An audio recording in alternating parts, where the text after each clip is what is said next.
It appears to be positive steps towards a ceasefire hostage deal. Qatar has handed Israel and Hamas a final draft of an agreement to end the war in Gaza, 465 days since the Hamas terror rampage and mass abduction in southern Israel on the 7th of October.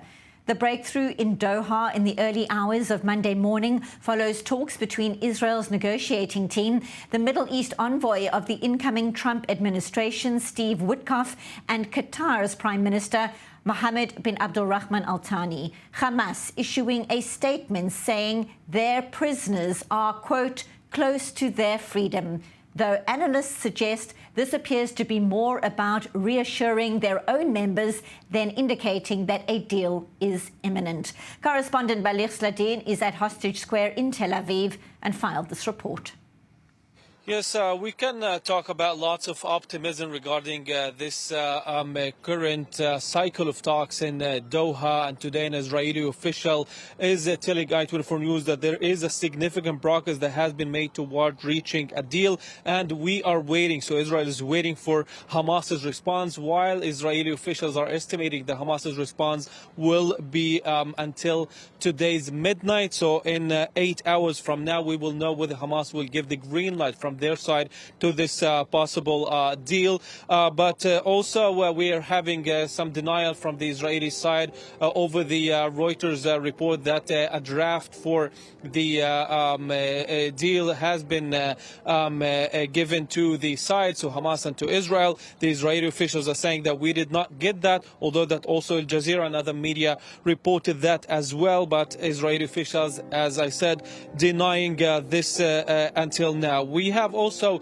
some very interesting statements from Hamas as well today. CNN has interviewed a Hamas source that said that we are getting very close to a ceasefire deal with Israel. And their statements in general today, I would say that they are focusing on the release of Palestinian prisoners from Israeli jails. They even put out a statement with a picture showing a previous deal in which Palestinian prisoners were freed apparently from the deal over Gilad Shalit about 14 years ago. And this is very significant because the Israeli red line was that Israel doesn't want to end the war or doesn't want to guarantee the end of the war. So maybe Hamas is focusing now on this quote-unquote achievements for their side, that is the freeing of the Palestinian prisoners. And maybe that's an indication that we're going for a partial deal only, not a permanent ceasefire, only a temporary one that would see the release of the dozens of hostages. I would say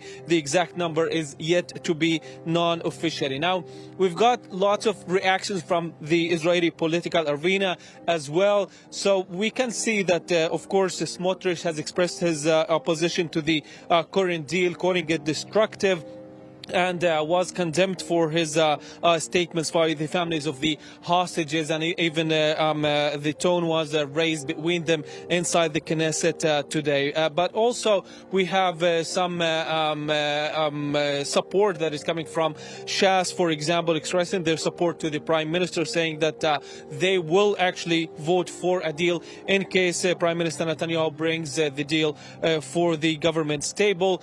We even have also the opposition saying that in case Netanyahu needs a safety net, as Lapid is saying, he can provide Netanyahu with that safety net. So he is telling him, if Ben-Gvir and Smotrich are threatening to end the government, the current government, we are willing to give you that safety net. So again, we're waiting for this dramatic coming hours. Tonight maybe we'll have more clarification over whether Hamas will give the green light from their side, and also we will know whether Israel is willing to go for that deal that is currently being discussed in Doha.